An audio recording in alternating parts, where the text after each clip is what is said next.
Beauty parlour ఓనర్ని తీసుకొచ్చి Rohini parlour అమ్మిన విషయం బయట పెట్టిన శృతి. ఇంతకు ఏం జరిగింది?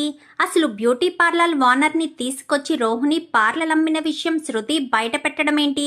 ఇదంతా కూడా వీడియోలో చూసి తెలుసుకునేద్దాం. గుండె నిండా గుడిగంటలు అప్కమింగ్ ఎపిసోడ్స్లో ఏం జరగబోతుందో ముందుగా తెలుసుకోవాలి అనుకుంటే వీడియోని లైక్ చేసి ఛానల్ని సబ్స్క్రైబ్ చేసుకోండి. మొత్తం ఇది చూసుకున్నట్లయితే ప్రభావతి పార్లర్కు వస్తుందేమోనని భయపడి ప్రభావతి చేత అయితే డ్యాన్స్ స్కూల్ పెట్టించేస్తుంది రోహిణి. అమ్మయ్య, ఒక గండం నుంచి బయటపడ్డాను. ఆంటీ గనక నా పార్లర్కి వచ్చుంటే నేను అక్కడ జాబ్ చేస్తున్నానన్న విషయం బయటపడిపోయేది. ఇప్పటికే పేరు మార్చినందుకే ఆవిడ విశ్వరూపం నాకు చూపించింది. ఒకవేళ నిజంగానే పార్లర్ అమ్మేశాను అన్న విషయం తెలిస్తే ఇంకేమైనా ఉందా, ఇంకా నన్ను బ్రతకనిస్తుందా అని చెప్పి ఇంకా రోహిణి కాస్త అనుకుని పార్లర్కి వెళ్ళిపోతుంది. ఏంటే మీ అత్త చేత డ్యాన్స్ స్కూల్ పెట్టించావంట అని చెప్పాను, కానీ ఏం చేయమంటావే? ఆవిడ ఇంట్లో ఖాళీగా కూర్చుని ఉండలేక షోరూమ్ దగ్గరికి వస్తానంటుంది. నువ్వెందుకమ్మా అక్కడికి అని చెప్పి మనోజ్ అనేసరికి, అయితే నేను వెళ్ళి పార్లర్లో కూర్చుంటాను, పార్లర్ మెయింటైన్ చేస్తాను అంటుంది. ఏం చేయమంటావు మరి? పార్లర్ అమ్మేసిన విషయం ఆవిడకి తెలీదు. పార్లర్ అమ్మేసిన విషయం తెలిస్తే ఇంకేమైనా ఉందా? మా అత్త గురించి నీకు తెలిసిందే కదా అని చెప్పాను, కానీ అయ్య బాబోయ్, మీ అత్త గురించి చెప్పనవసరం లేదే బాబు. నాకు చాలా ఓపిక, ఎలా భరిస్తుందో ఏంటో. నిన్నన్ని మాటలంటే మాత్రం నువ్వు అసలు ఊరుకుంటావా ఏంటి అని చెప్పాను, కానీ అది మాత్రం నిజమేనేవే. మీనా మాత్రం చాలా ఓపిక అని చెప్పి ఇద్దరు మాట్లాడుకుంటారు. సర్లే, మొత్తానికైతే బిజీ చేసావు కదా మీ అత్తగారిని, మీనాకు కూడా కొంచెం రిలీఫ్ కూడా అవుతుంది అని చెప్పాను, కానీ అలా ఎలా వదిలేస్తుంది మా అత్తగారు? మీనాని ఏమీ అనకుండా ఉంటే ఆవిడ తిన్నదంతా అరగదు కదా అని చెప్పి ఇద్దరు మాట్లాడుకుంటారు. ఇంతకీ వర్ధన్ గాడి గొడవ ఒబ్బడైపోయిందా అని చెప్పాను, కానీ ఆ రోజు గుణ దగ్గరికి వెళ్ళి చెప్పాం కదా, గుణ ఫోటోలు పెట్టాడే పోలీసులకు అప్పచెప్పినట్టు అనగానే, అది నువ్వే చేసావన్న విషయం తెలిస్తే వాడు మళ్ళీ నీ జోలికి వస్తాడు కదే అని చెప్పనేసరికి, ఏమోనే, అదే నాకు టెన్షన్గా అనిపించింది. వెళ్ళి గుణగాడికైతే చెప్పాం, కానీ వాడు మళ్ళీ నీ దగ్గరకు రాకుండా డైరెక్ట్ మీ అత్తగారి దగ్గరకో లేక మనోజ్ దగ్గరకో వెళ్ళి నువ్వు కొట్టావన్న కోపంతో నిజాలన్నీ బయట పెట్టేస్తే, ఆల్రెడీ ఒక్కసారి వాడిని హోటల్ రూమ్కి రమ్మన్నందుకే కక్ష కట్టి నీ గురించి మొత్తం ఎంక్వైరీ చేసి ఇదంతా గుట్టుపట్టు నీ చేతిలో పెట్టుకున్నాడు నీ జుట్టుని. ఇప్పుడు కనుక నువ్వే కొట్టించావన్న విషయం తెలిస్తే వాడి రియాక్షన్ ఎలా ఉంటుందో నేను తర్వాత అనుకున్నాను, కానీ అప్పటికే నువ్వు ఇలాగయ్యింది అని నాకు ఫోన్ చేసి చెప్పేసేసరికి సర్లే ఏదైతే అదే మన మంచికే అనుకుని సైలెంట్గా ఊరుకున్నాను. ఇప్పుడు నువ్వు డైరెక్ట్గా అంటున్నావు కాబట్టి చెప్తున్నాను అనగానే, మరి ఇప్పుడు ఏం చేద్దామే అని చెప్పనేసరికి, అంతవరకు వస్తే అప్పుడు చూద్దాంలే. నిజమన్నది ఏదో ఒక రోజు బయట పడుతుంది కదా, బయట పడ్డ రోజుని ఎలాగైనా నీకు నరకం తప్పదు, అప్పుడు చూద్దాం. ఇప్పటి నుంచి దాని గురించి ఆలోచించి టెన్షన్ పడి మనశ్శాంతి కోల్పోవడం ఎందుకు అని చెప్పాను, కానీ సర్లే పద పార్లర్కి వెళ్దాం అనగానే, ఈవేళ మేడం చెక్కింగ్కి వస్తాను అన్నారే అని చెప్పనేసరికి, అవునా, పద అకౌంట్స్ ఒకసారి చెక్ చేయాలి అని చెప్పి గబగబా రోహిణి కాస్త వెళ్ళిపోతుంది. వెళ్ళిపోయేసరికి శృతి డబ్బింగ్ చెప్తూ ఉంటుంది. శృతికి పార్లర్కి వెళ్ళే అలవాటు ఉంది కదా, సో పార్లర్కి వెళ్ళాలనుకుంటుంది. శృతికి పెళ్ళైన తర్వాత మెయిన్ పార్లర్కి వెళ్తుంది. అంటే ఈవిడ పార్లరే, కానీ ఈవిడ ఏ పార్లర్లో అయితే ఉంటుందో ఆ పార్లర్కి వెళ్తుంది. రోహిణి ఉన్న పార్లర్కి ఎప్పుడూ రాదు.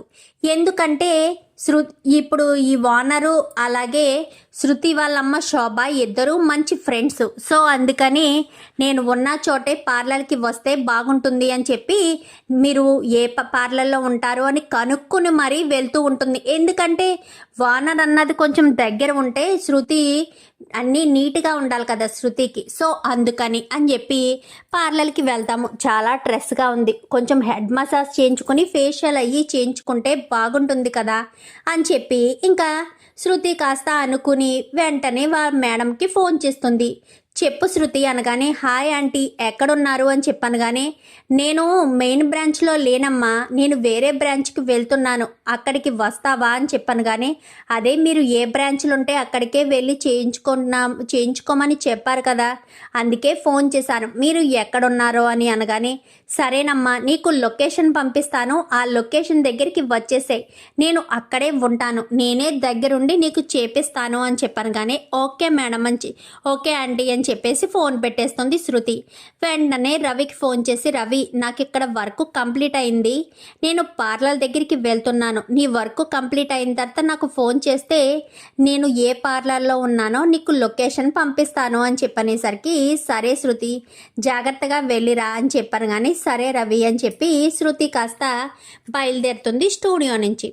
ఇంకా అలా స్టూడియో నుంచి బయలుదేరేసరికి స్టూడియోలో వర్క్ కంప్లీట్ అయిపోయింది. ఆటో ఎక్కి డైరెక్ట్ రోహిణి ఏ పార్లర్లో అయితే ఉంటుందో ఆ పార్లర్ దగ్గరికి వస్తుంది. వచ్చేసరికి ఈ పార్లర్ కూడా మీదేనా ఆంటీ అనగానే, ఈ మధ్యనే రోహిణి అనే అమ్మాయి అమ్మేస్తుంటే నేనే తీసుకున్నాను అని చెప్పనేసరికి, ఏంటంటే రోహిణి అనే అమ్మాయి అమ్మేస్తుంటే తీసుకున్నారా? ఈ పార్లర్కి ఇంతకు ముందు ప్రభావతి అని పేరేదో ఉండేది అనుకుంటాను. కానీ అవునవును, ఇంతకు ముందు అమ్మాయి వాళ్ళ అత్తగారి పేరు పెట్టుకుంది. కానీ ఇప్పుడు పార్లర్ మనం తీసుకున్న తర్వాత మనకు ఎక్కడైతే బ్రాంచెస్ ఉంటాయో మెయిన్ బ్రాంచ్ నేమే కదా పెడతాం, క్వీన్స్ పార్లర్ అని. సో అదే పెట్టాను అని చెప్పనేసరికి, అంటే రోహిణి పార్లర్ అమ్మేసిందా మీకు అని చెప్పాను. కానీ ఏ అమ్మ శృతి ఎందుకు అలా అడుగుతున్నావు అనగానే, ఏమీ లేదా ఆంటీ అని చెప్పనేసరికి, సరే ఆంటీ నాకు చిన్న పని ఉంది అని చెప్పాను. కానీ అదేంటమ్మా ఫేషియల్ చేయించుకుంటాను అని ఇంత దూరం వచ్చాక పనుంది అని చెప్పి వెళ్ళిపోతున్నావేంటి అనగానే, అదేమీ లేదా ఆంటీ అనగానే, ఏం కాదు శృతి ఇక్కడ కూడా బాగానే చేస్తారు, రా నీకు నేను దగ్గరుండి చేపిస్తాను కదా అని చెప్పి ఇంకా లోపలికి తీసుకువెళ్తుంది శృతినైతే. గుడ్ మార్నింగ్ మేడం అనగానే, good morning good morning, Rohini వాళ్ళు వచ్చారా అనగానే, ఉన్నారు మేడం అని చెప్పనేసరికి, రోహిణిని నేను పిలుస్తున్నానని చెప్పు అని చెప్పాను. కానీ వద్దు ఆంటీ మనమే వెళ్దాము అని చెప్పాను. కానీ సరేనని లోపలికి వెళ్తారు. లోపలికి వెళ్ళేసరికి, రోహిణి మీ దగ్గర వర్క్ చేస్తుందా ఆంటీ అని చెప్పాను. కానీ అవును, తను పార్లర్ అమ్మేసిన తర్వాత తన టాలెంట్ని బట్టి ఎక్కడో చోట జాబ్ అయితే తనకు ఉండాలి కదా, సో నేను మన దగ్గరే జాబ్ ఇచ్చాను. ఎందుకంటే తను టాలెంటెడ్, పైగా ఈ షాప్కి తెలిసిన వాళ్ళందరూ తనకు తెలిసిన వాళ్ళే వస్తారు కదా, అది మనకు ఉపయోగపడుతుందని చెప్పి నేనే ఇచ్చాను అని చెప్పనేసరికి, సరే ఆంటీ అని చెప్పి మాట్లాడుతూ ఉంటారు. మాట్లాడుతూ ఉండేసరికి చైర్లో కూర్చుని ఉంటుంది. కూర్చుని ఉండడంతో ఈలోపు రోహిణి కాస్త వస్తుంది. ఏంటి మేడం చెప్పండి, అకౌంట్స్ చూస్తారా అని. కానీ లేదు, మా ఫ్రెండ్ వాళ్ళ డాటర్ వచ్చింది, తను ఫేషియల్ అవి చేసి హెడ్ మసాజ్ అది చెయ్యి అని చెప్పాను. కానీ సరే మేడం అని చెప్పి వెళ్ళి ఆయిల్ అది తీసుకొచ్చి హెడ్ మసాజ్ చేయడం కోసమని, హెడ్ మసాజ్ చేయి ఎవరు అని చెప్పాను. కానీ నేనే అని చెప్పి శృతి కాస్త వెనక్కి తిరుగుతుంది. ఒక్కసారిగా షాక్ అయిపోతుంది రోహిణి. శృతి ఇక్కడికి వచ్చిందంటే ఈ పార్లర్ నేను అమ్మేశానన్న విషయం శృతికి తెలిసిపోయి ఉంటుందా? ఇప్పుడు శృతి ఇంటికి వెళ్ళి చెప్పేస్తుంది. అసలే బాలులా నోటు తుత్తరెక్కువ, తెలిసిన నిజం ఖచ్చితంగా బాలుకి చెప్పే తీరుతుంది. బాలుతో పాటు ఇంట్లో వాళ్ళందరికీ ఖచ్చితంగా చెప్పేస్తుంది శృతి. ఇప్పుడు నేను ఏం చేయాలి, ఎలా ఈ గండం నుంచి గట్టెక్కాలి అని చెప్పి అనుకుంటూనే, ఏంటి రోహిణి ఏం ఆలోచిస్తున్నావు, చెయ్యి, తనకి కంప్లీట్ అయ్యేంత వరకు నేను ఇక్కడే ఉంటాను, తను నాకు స్పెషల్ కస్టమర్, నేను ఏ బ్రాంచ్లో ఉంటే తను ఆ బ్రాంచ్కి వచ్చి మరీ చేయించుకుంటుంది, నేను దగ్గరుండి చేయిస్తే తనకు అదొక సంతోషం అని చెప్పి అనేసరికి నా ప్రాణానికి వచ్చింది అని చెప్పి అనుకుంటూనే, టెన్షన్ పడుతూనే భయపడుతూనే చేస్తూ ఉంటుంది. చేస్తూ ఉండేసరికి, ఏంటి షేక్ అవుతున్నాయి హ్యాండ్స్ అనగానే, ఏంటి రోహిణి ఏమైంది అని చెప్పాను. కానీ ఏమీ లేదు మేడం ఏమీ లేదు అని చెప్పి చేస్తూ ఉంటుంది. ఇంకా అంతా కూడా జరిగిపోతుంది. సరే ఆంటీ ఇంకా నేను వెళ్ళొస్తాను అని చెప్పనేసరికి, సరే అమ్మ శృతి జాగ్రత్తగా వెళ్ళిరా అని చెప్పి శృతి కాస్త ఇంటికి వెళ్ళిపోతుంది. రోహిణికి టెన్షన్ పట్టుకుంటుంది. శృతి ఎక్కడ ఇంటికి వెళ్ళి నిజం చెప్పేస్తుందో, ఏ క్షణాన ప్రభావతి రోహిణికి ఫోన్ చేసేసి ఇంటికి రమ్మంటుందో, ఇంటికి రమ్మన్న తర్వాత నేనెలా రియాక్ట్ అవ్వాలి, నేనెలా విషయాన్ని బయట పెట్టాలి, ఇప్పుడు ఆ విషయం బయటపడితే అత్తయ్య గారి రియాక్షన్ ఏంటి అన్న టెన్షన్లోనే ఉంటుంది. ఇంకా రోహిణి అయితే టెన్షన్లో ఉండేసరికి, ఇప్పుడు నేను ఏం చేయాలో అర్థం కావట్లేదే అని చెప్పి ఇంకా అనుకుంటూ ఉంటుంది. అనుకుంటూ ఉండేసరికి అలా టెన్షన్ పడుతూనే ఉంటుంది రోహిణి అయితే ఉండేసరికి ఇంటికి వెళ్తుంది. ఇంటికి వెళ్ళినా కానీ ఏం మాట్లాడదు శృతి. కావాలని చెప్తుంది. చెప్పేసరికి ఇంటికి వెళ్ళిన తర్వాత ఆంటీ మీ మీరు ఏమనుకోకుండా ఈరోజు మా ఇంటికి రాగలరా అనగాని ఎందుకు శృతి అని చెప్పనేసరికి ఏమీ లేదా ఆంటీ, నేను మీకు ఫోన్ చేస్తాను, అప్పుడు ఒకసారి మా ఇంటికి వచ్చి వెళ్ళండి, అంతకు మించి ఏం అవసరం లేదు అని చెప్పాను. కానీ సరే నువ్వు రమ్మంటున్నావు కదా, నువ్వు ఇన్వైట్ చేస్తున్నావు కదా, ఖచ్చితంగా వస్తాను అని చెప్పి ఇంకా అందరూ ఇంటికి వచ్చేస్తారు. హాయ్ రోహిణి, పార్లర్ నుంచేనా అని చెప్పనేసరికి అదేంటి అలా అడుగుతుంది శృతి అని చెప్పాను. కానీ అవును శృతి, పార్లర్ నుంచే అని చెప్పనేసరికి అందరూ వచ్చేసారా అని చెప్పాను. కానీ అందరూ వచ్చేసామా ఆంటీ, ఏమైంది అనగానే చెప్పమ్మా శృతి అని చెప్పనేసరికి ఏంటి శృతి ఏంటి చెప్పడం అని చెప్పాను. కానీ అదేమీ లేదక్క, నేను రోహిణి గురించి ఒక విషయం చెప్దాము అని పిలిచాను అని చెప్పాను. కానీ రోహిణి గురించి విషయం చెప్పడం ఏంటి, రోహిణి గురించి ఏ విషయం చెప్దామనుకున్నావు అని చెప్పాను. కానీ అది ఏంటంటే అక్క అని చెప్పనేసరికి ఏంటి శృతి ఏమైంది అని చెప్పి మాట్లాడేసరికి అదేంటి నువ్వెందుకు టెన్షన్ పడుతున్నావు రోహిణి, నేనేం చేశానని టెన్షన్ పడుతున్నావు, నువ్వెందుకు టెన్షన్ పడాలి అని చెప్పాను. కానీ నేనేమి టెన్షన్ పడట్లేదు అని చెప్పనేసరికి లేదు నువ్వు టెన్షన్ పడుతున్నావు, దేని గురించి టెన్షన్ పడుతున్నావు చెప్పు అని చెప్పనేసరికి నేనెందుకు టెన్షన్ పడతాను, నేను టెన్షన్ పడతలేదు అని చెప్పాను కదా అని చెప్పాను. కానీ సర్లే అదంతా ఎందుకులే కానీ ఇప్పుడు నేను ఏం చెప్పాలనుకున్నానంటే అని చెప్పనేసరికి చెప్పు శృతి ఏం చెప్పాలనుకున్నావు, ఎవరి గురించి చెప్పాలనుకున్నావు అని చెప్పాను. కానీ నేను అని చెప్పనేసరికి చెప్పు అని చెప్పాను. కానీ నేను రోహిణి గురించి చెప్దామనుకుంటున్నాను అని చెప్పనేసరికి రోహిణి గురించి చెప్పడం ఏంటి, రోహిణి ఏం చేసిందని చెప్దామనుకున్నావు అని చెప్పాను. కానీ అది రోహిణి అని చెప్పనేసరికి చెప్పు అని చెప్పనేసరికి ఆంటీ రోహిణి పార్లర్ అమ్మేనని చెప్పిందా లేక పార్లరు ఫ్రాంచైజ్కి ఇచ్చిందని చెప్పిందా అని చెప్పనేసరికి అది ఫ్రాంచైజ్ ఏదో పార్లర్ పేరు మాత్రమే మార్చనని చెప్పింది ఆంటీ, చెప్పింది శృతి అని చెప్పి ప్రభావతి అంటుంది. అవునా రవి, ఫ్రాంచైజ్కి ఇస్తే మనం ఓనర్లు కాకుండా పోతామా అని చెప్పనేసరికి అదేం మాట్లాడుతున్నావు, మనం ఓనర్లు కాకుండా ఎందుకు పోతాము, ఫ్రాంచైజ్కి ఇచ్చినా మనమే ఓనర్లు అవుతాం కదా అని చెప్పాను. కానీ అక్కడ వేరే ఓనర్ ఉన్నారు అని చెప్పనేసరికి ఎక్కడమ్మా శృతి అని చెప్పాను. కానీ అదే ఆంటీ రోహిణి పార్లర్లో అని చెప్పనేసరికి ఒక్కసారిగా షాక్ అవుతుంది. బాలుకి అర్థమైపోతుంది, ఓహో ఈ డబ్బుడమ్మకి విషయం తెలిసిపోయింది అనుకుంటా, నా నోరు మూయించావు కదా నాన్న, ఇప్పుడు డబ్బుడమ్మ నోరు ఎలా మూయిస్తావు, నేను చెప్తాను అంటే నా నోరు మూయించి చెప్పకుండా ఉంచేశావు, మరి ఇప్పుడు డబ్బుడమ్మకు ఆ విషయం తెలిసిపోయింది, మరి ఇప్పుడు డబ్బుడమ్మ నోరు నువ్వు మూయించలేవుగా, డబ్బుడమ్మ చెప్పకుండా నువ్వు ఆపలేవుగా అని చెప్పి మైండ్ వాయిసే సత్యం వంక చూస్తూ మాట్లాడుతూ ఉంటాడు బాలు. ఏం మాట్లాడుతున్నావమ్మా అని చెప్పనేసరికి ఏం మాట్లాడుతున్నానా, పార్లరు మీ పేరు మీద లేదు అని మీరు బాధపడ్డారు, కానీ నా పేరు మీద లేకపోతే ఏమైందిలే, పార్లర్ అయితే ఉంది కదా అని సంతోషపడ్డారా లేదా అనగానే పడ్డాను, ఇప్పుడు ఏమైంది అని చెప్పాను. కానీ పార్లర్ మీ పేరు మీద లేకపోవడమే కాదంటీ, అసలు మీకు పార్లరే లేదు, అసలు రోహిణి పార్లర్కి ఓనరే కాదు అని చెప్పనేసరికి ఒక్కసారిగా షాక్ అయిపోతుంది.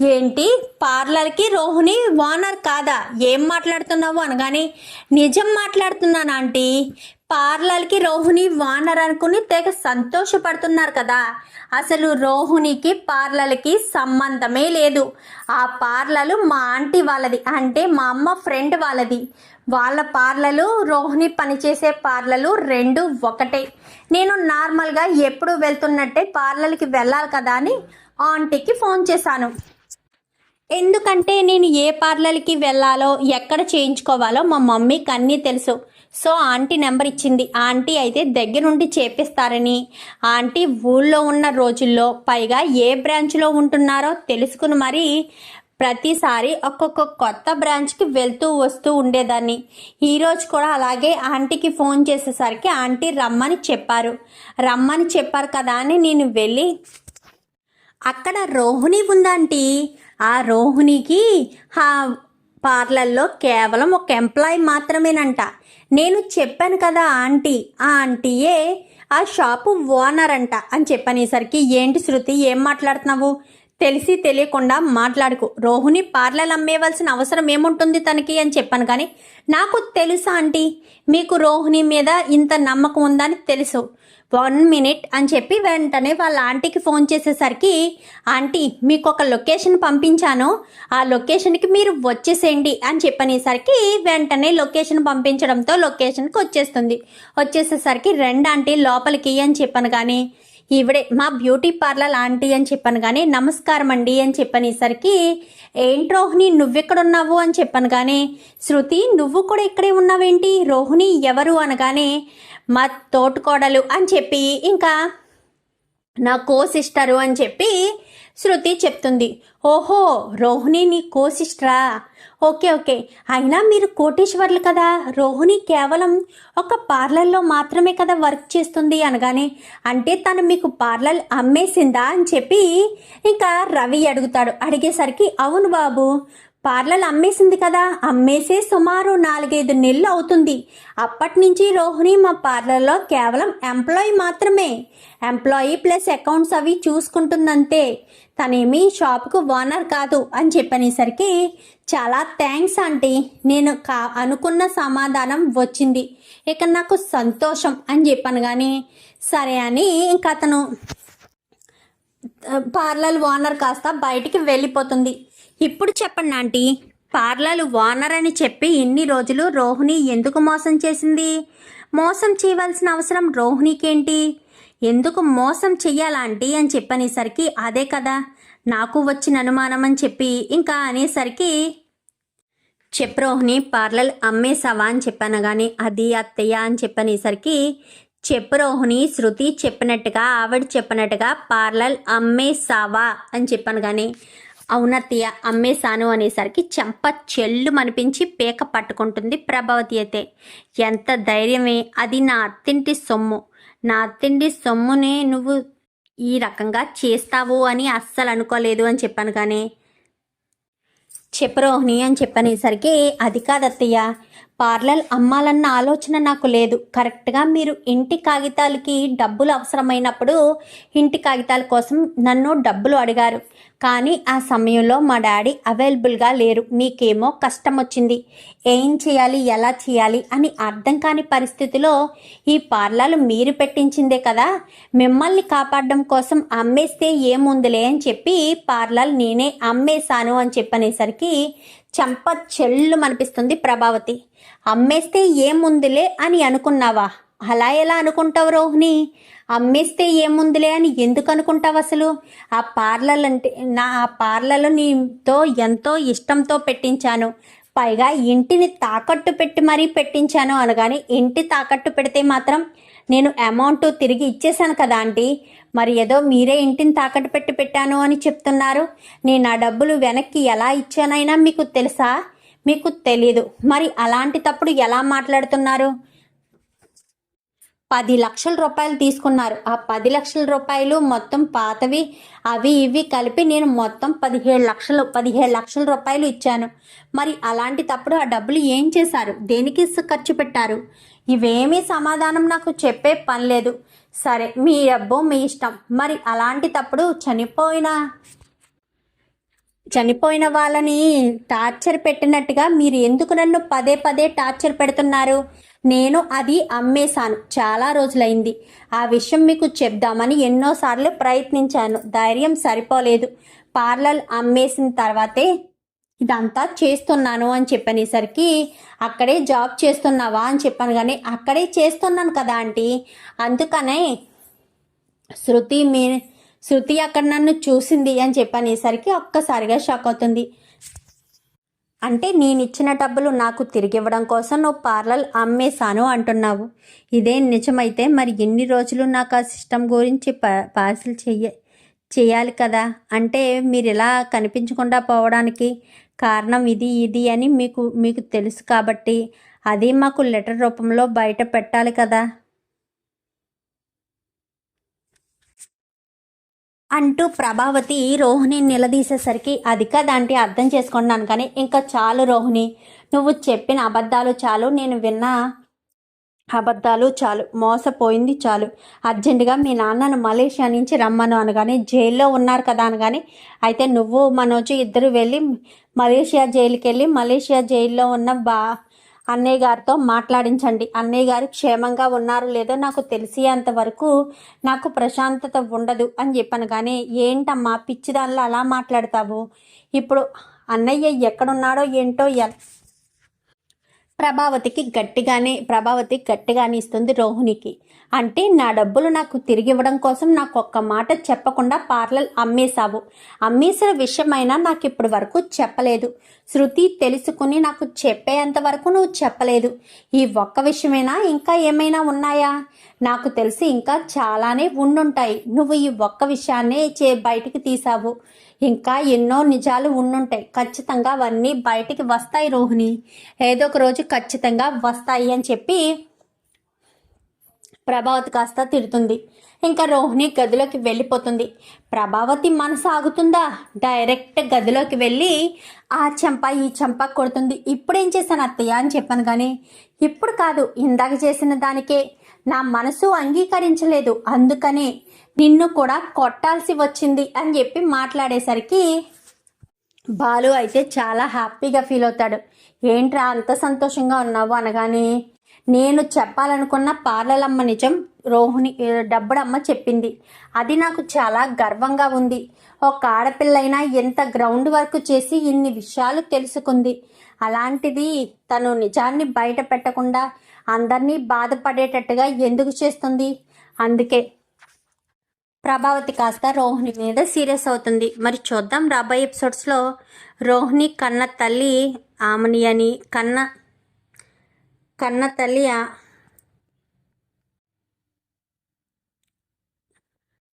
చూద్దాం మరి రాబోయే ఎపిసోడ్స్లో. ఇలాగే రోహిణి బండారం పార్లల ఓనర్ని తీసుకొచ్చి శృతి బయట పెడుతుందా? మరి పెడితే ప్రభావతి ఇంకెలా రియాక్ట్ అవుతుంది? ఇదంతా కూడా రాబోయే ఎపిసోడ్స్లో చూసి తెలుసుకునేద్దాం.